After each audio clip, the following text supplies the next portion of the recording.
Hello!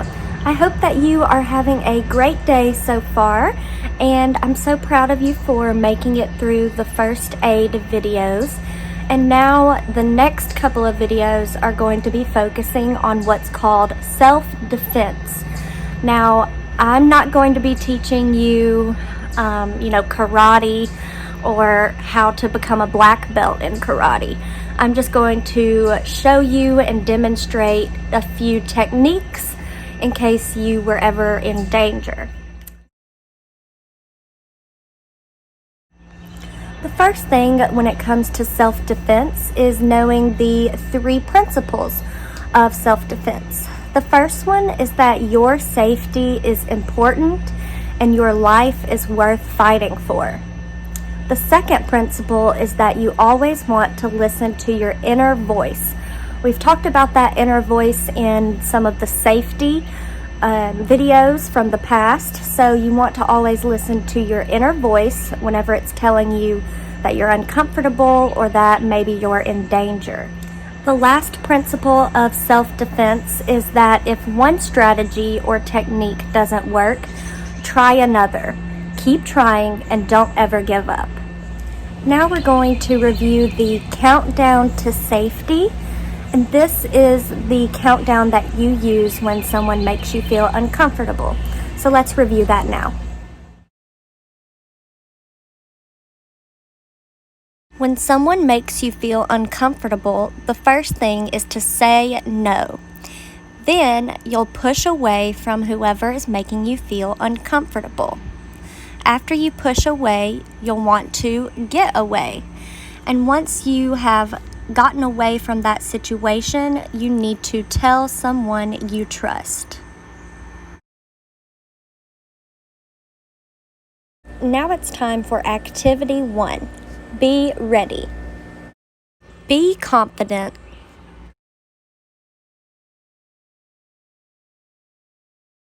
Here I am showing you what a person looks like when they do not show self-confidence.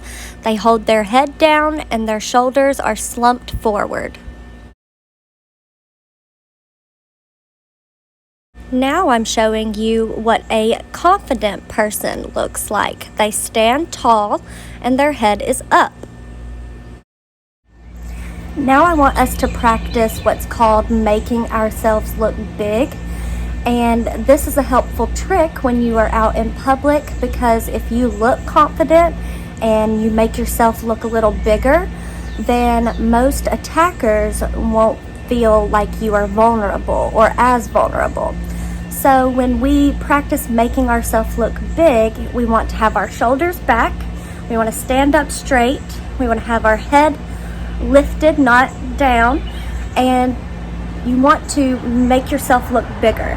See, when I sit like this, I don't look as big, but when I sit up straight, I look a lot more confident. Defensive body language. Now I'm showing you how a person looks when they are walking and not paying attention to what's going on around them.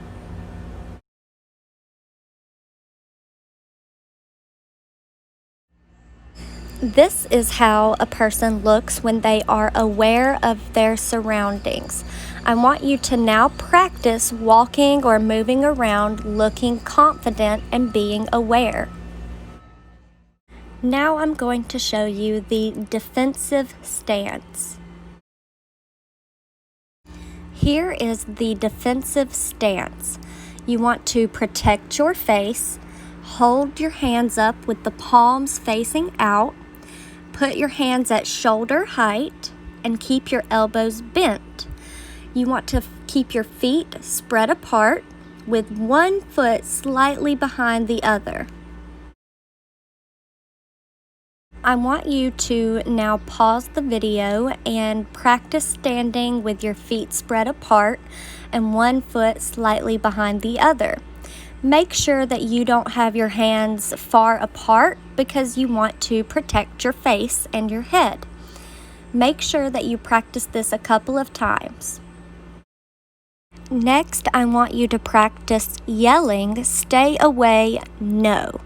And I have some other things that you could say instead of stay away or no, but I want you to practice your defensive stance and yell one of the following phrases that you're about to see. While you're in your defensive stance, I want you to practice yelling in an assertive way one of these phrases, or it would be best if you practiced a couple of these phrases. The first one is stay away. The next one is leave me alone. The third one is I don't have time for this. And the last one is no. Now we are going to talk about creating a distraction just long enough to get away.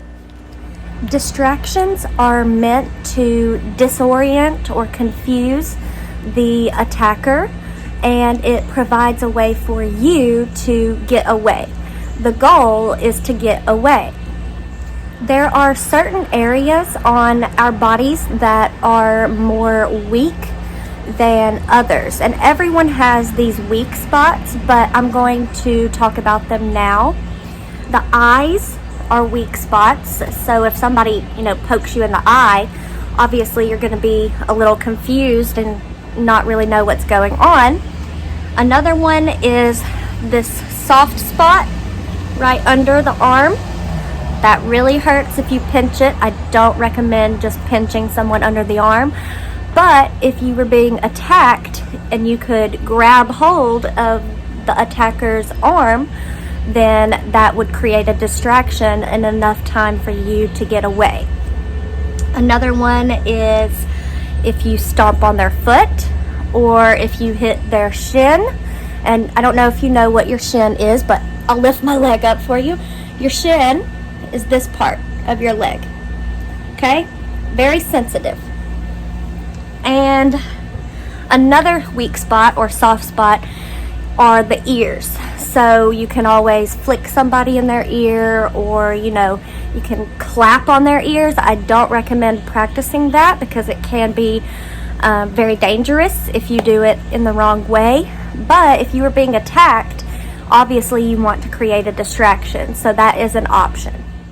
Flick your fingers in front of the attacker's eyes to make them flinch. Pinch the soft spot under the arm. Stomp on the top of the foot. A low kick to the shin. Now we're going to move into the 2 self-defense techniques for today. I'm just going to show them to you through pictures, and then hopefully on Tuesday I will be able to actually demonstrate them for you. But today we're just going to talk about them. So let's move into the defense techniques for today. The first we will talk about is the upper body strike.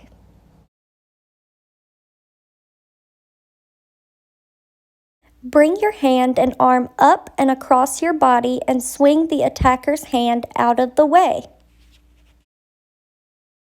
Next is the lower body strike.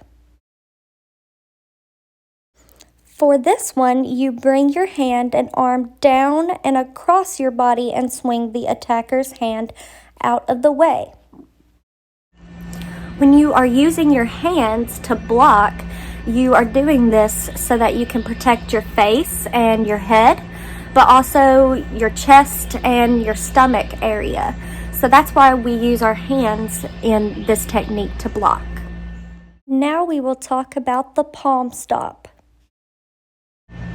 A palm stop is used to stop all aggression or attacks from the front.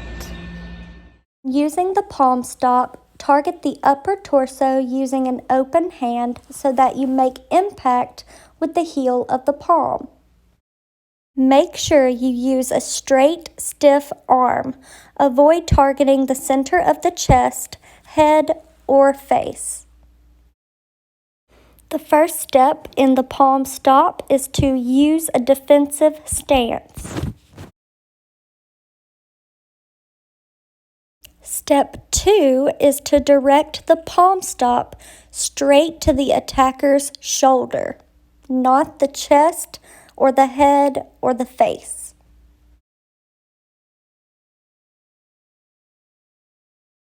The last step in the palm stop is to push the attacker's shoulder with the palm of the hand to throw the attacker off balance.